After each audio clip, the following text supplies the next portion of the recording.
The worldwide activities of the Lucis Trust, founded by Alison Foster Bailey, is dedicated to establishing human relations by promoting the education of the human mind towards recognition and practice of the spiritual principles and values upon which a stable and interdependent world society may be based.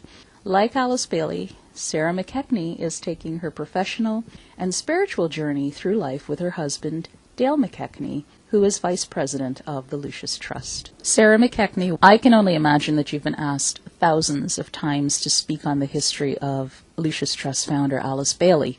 But before I ask you to do this, I would like you to reach farther back into history and give us an overview of Alice Bailey's Russian mentor, Madame Helena Blavatsky, and why Bailey looked to her for inspiration. Madame Blavatsky, as she's called, or sometimes referred to as HPB, her initials, was a real pioneer in the bringing of what's called the ageless wisdom to the West. The ageless wisdom is a term for the spiritual teaching that for most of human history was hidden or veiled, but it's like a golden thread that runs throughout the world religions and mythologies and has always been present in human consciousness in some form or another appropriate for the time. Then in about 1875, a Russian woman, Madame Blavatsky, who had traveled extensively throughout the East and studied with spiritual teachers who were in remote locations in Tibet, in Egypt, deep in South America. She traveled all over, which was extraordinary for a woman in those times, wrote a work that's called The Secret Doctrine, and it was really fundamental in bringing the ageless wisdom into Western consciousness.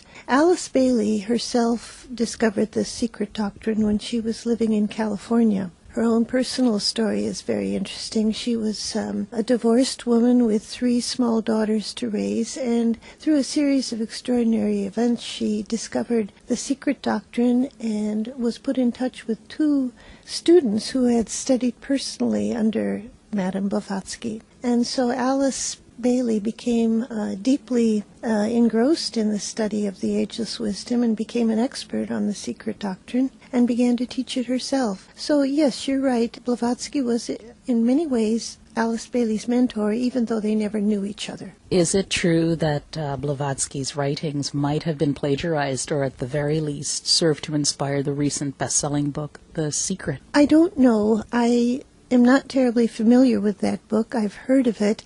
I think that some of the principles in the book The Secret are fairly well-anchored ideas that are really part of the ageless wisdom and therefore part of the library that humanity has been given. I wouldn't use the word plagiarized, which suggests stolen, just rephrased for modern man. I understand that both Madame Blavatsky and Alice Bailey's mothers died when they were young girls. And because death is life's greatest mystery that can't truly be explained, even though traditional religion attempts to do just that, do you think that the death of these women's mothers could have been the catalysts that set them on a path to esoteric study? That's an interesting question. I had never thought of it that way. Quite possibly it's true. Alice Bailey, in her autobiography, which is called The Unfinished Autobiography because she died before she completed it, does talk about her childhood, and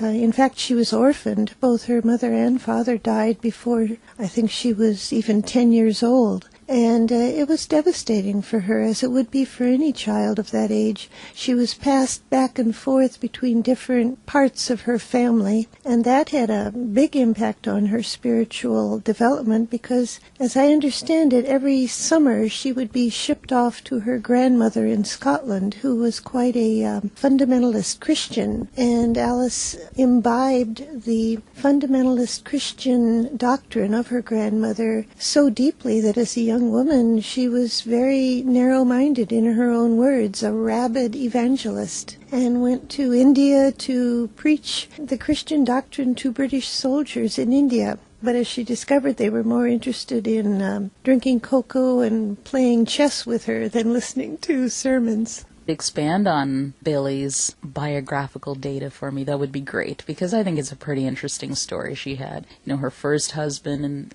who was abusive, and that's the sort of thing that women are still dealing with today, to go on to become such a great and interesting woman. I suppose all of us are a product of our life experiences, and Alice Bailey certainly was. She was an orphan. That's fundamental. She was born in the Victorian era of England. That's fundamental to her character. She was born to a life of privilege, and that also is fundamental. She never went to a school. She was tutored privately, and she had a first-class education and an incredibly well-developed mind, which became very important for the work she later did. She was, as I said, a fundamentalist Christian as a young person.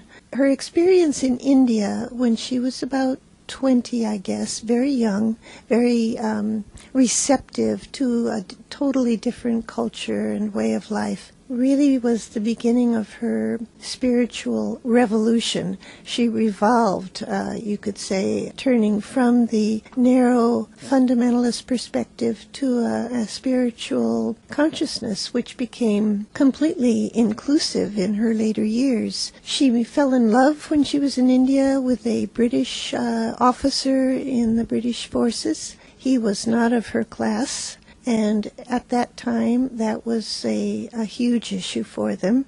The only way their families could deal with this mixed marriage, as they probably would have called it, was to send the young couple off to America. So her husband and Alice came to the United States. He studied to become a minister in what we call the Episcopal Church, the Anglican Church. Then they moved to California, where he had parishes in various small towns in rural California. They had 3 small daughters, but all was not what it seemed to be on the surface, because, as you say, he was an abusive husband. He had a violent temper, and I think the whole thing culminated with him throwing her down a flight of stairs. And it was eventually concluded by the bishop who oversaw her husband's work that they had to live apart. Divorce at that time was just not sanctioned by the church, but there was no way that she could remain in that marriage.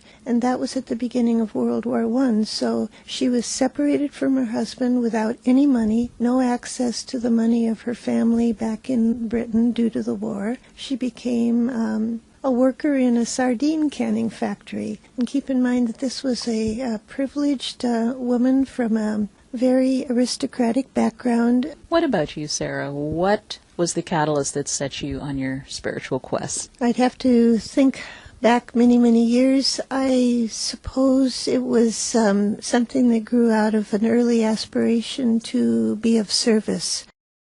In my limited experience with people who have converted from traditional religions to more esoteric or New Age type practices, there's usually one thing each individual can pinpoint that made them have that aha moment and convince them to take up the new practice. Can you pinpoint something in Alice Bailey's teaching, one thing in particular that gave you that moment of awakening? I don't think I can. It was more of a gradual process of realizing that the mind has to be active if one is going to make any contribution to the world, that a willing emotional nature is not enough. And the discovery of meditation, I would say, was pivotal, but I can't say that it was confined in a particular breakthrough realization, not in my case. So let me read something Blavatsky wrote. Quote, "It is Satan who is the god of our planet and the only god, and this without any elusive metaphor to its wickedness and depravity." Do you know what this really means, and do you think Bailey was so inspired by this sentiment that she named what has now been renamed or rebranded as the Lucis Trust, the Lucifer Publishing Company, back in the 1920s? If I understand the statement of Blavatsky about Satan, that's another term for Saturn, which is one of the planets. In the study of esoteric astrology, there are, I believe, 7 sacred planets. Saturn is the planet that is connected with the distribution or the working out of karma, the law of karma, which is really just another term for the law of cause and effect. It's utterly benign in its ultimate working out, even though karma can be painful to the individual undergoing the process. And that's why Blavatsky said Satan or Saturn is, well, how did you put it? It is Satan who is the god of our planet and the only god, and this without any elusive metaphor to its wickedness and depravity. Well, if I understand her language, without any elusive metaphor to its wickedness and depravity, she's saying it's not necessarily associated with wickedness and depravity as we normally think of Satan, the devil. Saturn is the planet of karma, which is the great law of equilibrium, the restoration of harmony and balance. That's another way to look at cause and effect. It's the restoration of equilibrium, which can only be good. Now, the reference to Lucifer comes from Blavatsky's description of Lucifer in the accurate sense of the term, which is of Latin origin. It means literally light bearer, and it refers to a very obscure principle in the ageless wisdom, which is that the solar angels, the governing lords of the world, descended to our planet eons ago, bringing the principle of mind to what was then in those ancient times essentially animal man. Human beings with no mentality at all, no soul, just virtually living the existence of an animal. And these solar angels brought the principle of mind. That's the connection with Lucifer, light bearer, bringing the light of mind to our world. So Lucifer, to Blavatsky, was one of the great sacrificial beings who descended to earth. That's where we get the idea of the fall. As John Milton, I think it was the British poet John Milton, wrote about the fall of the angels. That was the descent of the solar angels to earth as an act of sacrifice on our behalf. So you can see, if you even have a willingness to consider this doctrine, how skewed it has been by the more modern connotation of evil and Satanism and corruption. It's not seen that way at all in the ageless wisdom. So Alice and Foster Bailey came out of the theosophical tradition, as I said. I believe Foster even was the editor of a theosophical magazine that they called Lucifer. So they probably thought Lucifer, light bearer, was a good name for their fledgling publishing company when they started to publish the books that Alice Bailey was writing, the books they saw as bringing light to humanity. But within 2 or 3 years, they decided to change the name of the company to Lucis Publishing Company. Lucis being from the same Latin term meaning of light, trust of light, publishing company of light, and that's the name we've had since about 1925. Did they get flack and that forced them to rebrand? Not that I'm aware of. There's no record in our history of our work that explains why they changed the name. I have no idea why. It's only in more recent years with the internet and this sharing of ideas, no matter how cockamamie they might be, that the internet offers, that we hear more and more from people who are concerned about our name. Anybody who's curious about it, you can go to our website, www.lucistrust.org, and you will find an article explaining the origins of Lucifer and the history of the Lucis Trust, and that should put it to rest. Are there any other characters that are just as wise and illuminating as Lucifer? Perhaps is there a feminine spirit that the Lucis Trust speaks about? Well, the feminine principle is embodied in people like Eve, Isis, and Mary. Mary being the mother of Jesus, Eve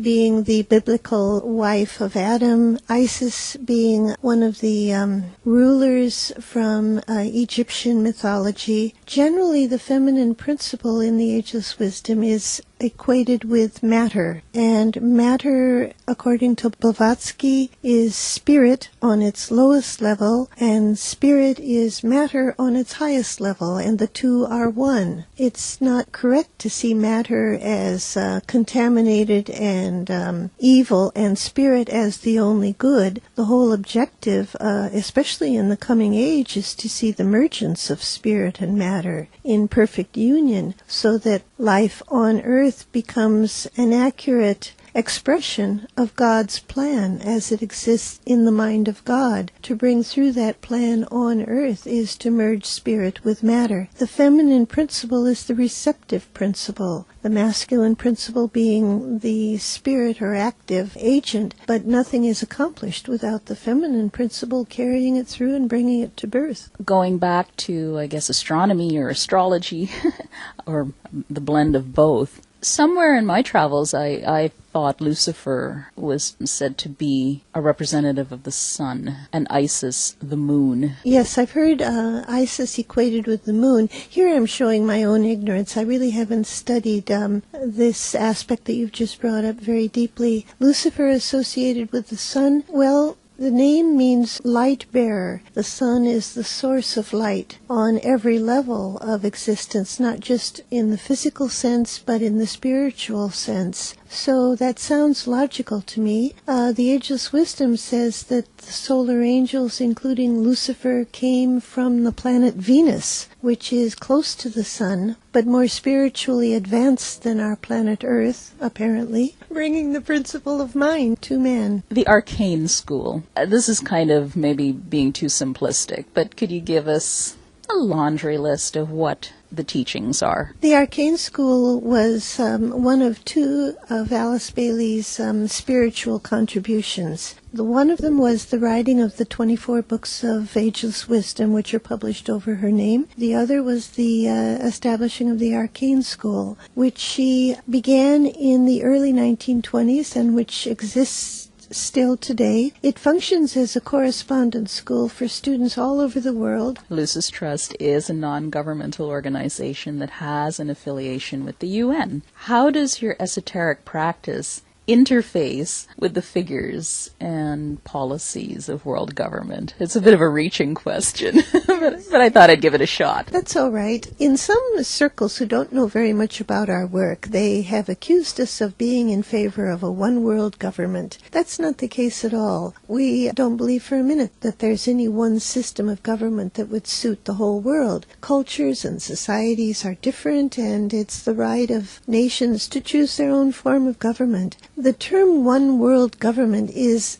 much more subjective in its significance in the books of Alice Bailey. It doesn't mean a political system that nations would follow, but rather a kind of a spiritual view or perspective that sees the coalescing of all the nations of the world in unity. And that's what the United Nations stands for. People expect the UN to solve problems and take a stand, except when it comes to one's own nation, and then the UN should stay out of it. The UN isn't a form of government. It's a platform for the governments of the world to come together and try to work out in common ground a solution to problems. A fairly successful resolution might be the way they are approaching the problems in the Middle East that have been developing since the turn of the year. Although, again, not everybody would agree with, say, the stand taken in Libya or in Bahrain or whatever. But we have always supported the United Nations for its spiritual objectives, which are to provide a meeting place for the nations of the world to come together. There has to be some common ground if humanity is going to work its way out of the problems of the world, and the UN is the best thing we've got. It's not perfect, but name one other global organization. You can't. We have to work with what we have. The UN is no better than its member states, and its member states are reflective of the consciousness of humanity in its present condition, which is imperfect. But let's say there was such a thing as a new world order, one world government, globalist agenda, that sort of thing. Do you think the teachings of the arcane school would be the ideal teaching to bring out spirituality and what we would need to have a successful one world view? Well, I would elaborate on that idea by not giving the arcane school the credit, I would say the teachings or the principles of the ageless wisdom, yes, are enough to provide at least a template for the world to live in more harmony and unity. Those principles being a love of truth, a sense of justice as being something all human beings are entitled to, a spirit of cooperation, a sense of personal responsibility on the part of every human being, and a realization of the goal being the common good, the good of the whole. Those are very generalized principles, but I would think that all intelligent, decent people could at least give lip service to those principles. I know you're not supposed to lobby or interfere with any kind of political movements, but have you, being with the UN for how many years is it? Oh, I think the World Goodwill has been affiliated with the United Nations Department of Information probably from the beginning, which was, I think, in the early 50s. Do you think Alice Bailey's teachings in any way might have influenced any of the Secretary Generals or the ambassadors? Well, I don't know if her teachings specifically have influenced them, but certainly the larger ageless wisdom has been, I think, influencing the consciousness even back with the first Secretary General, Dag Hammarskjöld. He was a deeply spiritual man. If you read his book, Markings, it's just full of spirituality. U Thant is revered even today for his deep spirituality. He was a practicing Buddhist, but utterly inclusive in his view of human beings and his openness to other spiritual truths. Robert Mueller, who was an Undersecretary General for many years, again had a true global vision of humanity that was not confined by nationalist goals or objectives. He himself being the product of warfare in his home region of Alsace-Lorraine, which was torn between France and Germany, he knew personally how nationalistic thinking can cause such suffering. And probably there have been many other people in the UN who have been truly conditioned by spiritual values. I don't want to name too many of them because I think that gets into the area of personal belief, but you can recognize them by the quality of their thought and by the nature of their worldview. So we do reach out to the people of the UN, and we find that many of them are very conscious of having a spiritual mission in the work they do. And they need our support. They are working in very challenging circumstances. And when you think about it, the people in the UN are on the front lines, facing the most critical problems of human experience on a daily level. They need our support. Let's look at life's lessons through the lens of Alice Bailey's writings and start off with that one question that's a cliche, but what is life and why are we here? That's certainly the big question, isn't it? The best I can say is that we are here to develop a consciousness of relationship. We're told in the writings of Alice Bailey that we live in a solar system, in a universe that is governed by the second ray of 7 rays, the second ray being the ray of love. And this is working out in human consciousness as it evolves, as a sense of relationship, of being a part of something much greater than an individual self. And the whole progress of the spiritual path for anyone is to steadily expand the consciousness, to understand or incorporate larger and larger awareness of a wholeness, which if you are religious you call God. If you're not religious you might refer to it as a basic energy, but we are not isolated islands. We are living fragments of a deity, which can only be described as a synthesis, a wholeness. This realization comes very slowly and only over time and evolution. It's not something you can just sit in a corner and figure out after a little bit of effort. It's an evolutionary progression. We see it as something that cannot occur in one lifetime. That's why the idea of continuity of life is so fundamental to the ageless wisdom. That saying you only go around once, not so, in my opinion. We have lived and will always live, but in a developing sense, and each time with a greater sense of awareness of our life being a mere fragment within a larger whole. That's the best I can put it. Romantic love. Does Alice Bailey have any theories as to why at certain points in our lives we find ourselves deeply connected to a stranger? I suppose she would say there's a sense of affinity or affiliation on the level of the soul. And probably that's true, that when we meet people whom we haven't known before, but we sense a connection with them, if it's an enduring relationship, it's going to be something that is a link between souls. If it's a passing affinity that comes and then dissipates, she would probably say it was the harmony between two personalities. So the depth is measured in terms of its ability to endure or not. But we are more harmonious with some people than others according to our psychology and our ray makeup, the 7 rays that govern all forms of manifestation: power, love, intelligence, harmony, knowledge, devotion, and order or organization. These are all different lines of development that we are synchronized with our fellow human beings depending on how they are conditioned by them. If we believe, for example, that we are a second-ray soul, we're probably going to find ourselves responding to other people who share a similar conditioning. I listened to one of your audio newsletters wherein the speakers discussed nourishment. Almost at the conclusion of the presentation, the gentleman made remarks about the overpopulation of the planet. He said something to the effect that we should employ kind and gentle measures to control our world population instead of experiencing a more harsh solution from Mother Nature. Then he left it at that and left me wanting for more.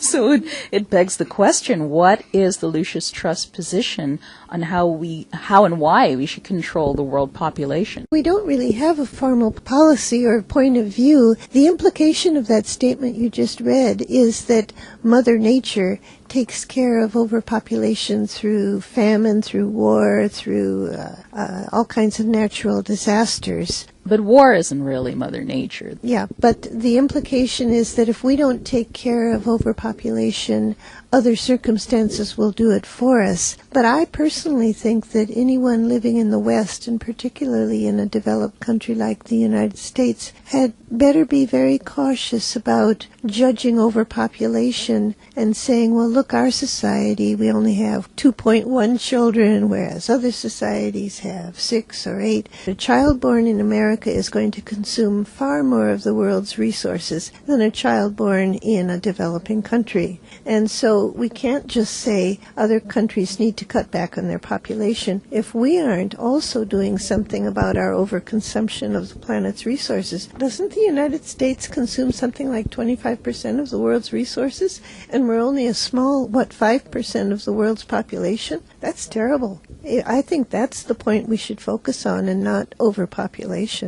Did Alice Bailey have any particular views on the prophets who have come into the world throughout history? As I recall from her writings, she viewed them as forerunners who are the advance guard, we could say, bringing teaching or sometimes warnings. For example, Isaiah in the Old Testament, some of the Old Testament prophets. Nowadays, I think the prophets are coming more in group form, and we see them active in the world through just about every area of human experience. They're the people who have an insight into the developing trends of the world and can help to warn and guide humanity. You can hear their voice in economics, in science, in religion, in education, in culture. They're the forerunners. And they're trying to chart a new course for humanity. Their voice is becoming more and more prominent, I think, and thanks to modern technology, more universally accessible. But is it not so that Lucis Trust, Alice Bailey, was looking for specifically the prophet Maitreya? The Maitreya is a being, an entity that is expected by the Buddhists. It's the reincarnation of the Buddha as the world teacher, the final Buddha,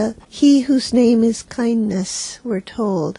and he's expected as an avatar to lead humanity forward into the next stage of human evolution. The Ageless Wisdom views the Maitreya as the Buddhist understanding of the same concept that the Christian views as Christ, that the Hindu understands as the Kalki avatar, the Jewish person looks for the Messiah. It's the world teacher, and the writings of Alice Bailey say this entity will come, this time for the whole of humanity, not for any particular group, but for the whole. Were there not specific dates? I can't bring to mind a gentleman who was, I guess, the PR person for the coming of the Maitreya, but he had some specific dates out there, and unfortunately it never materialized. No, Alice Bailey has never set a specific date. It's forecast that this world teacher will reappear sometime in the 21st century, but I think the conditions have to be created by humanity. She spells this out quite clearly in her book, The Reappearance of the Christ, that before this world teacher can return, there has to be a true sharing of resources on the part of humanity and the growth of goodwill in the world. And as well, we have to see some signs that the political and religious systems are willing to clean house. And I think we can certainly look at what's going on, say, in the Catholic Church and in the political field and realize that there is house cleaning going on. And that's all very positive. But a true sharing, we have to demonstrate a greater growing goodwill.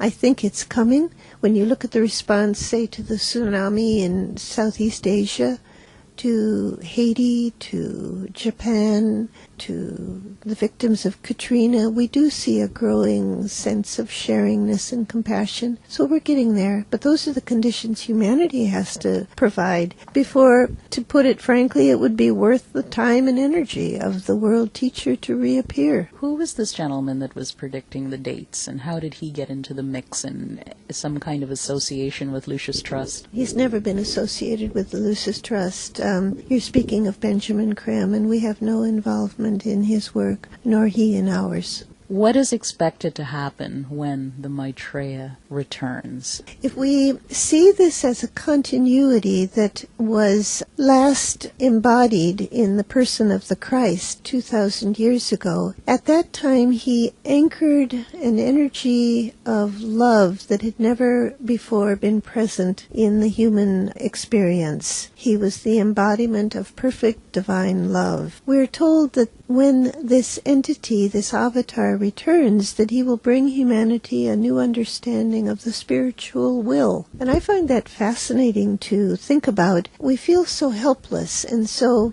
befuddled about finding a resolution of human problems. And the idea that this new understanding or this new energy of the spiritual will be anchored in the world when the avatar returns is, I find, enormously hopeful and positive. But first, we have to demonstrate that the energy of love is sufficiently anchored in human consciousness to make us able to bear a greater spiritual will. You can imagine a powerful will without sufficient love would be wrongly used.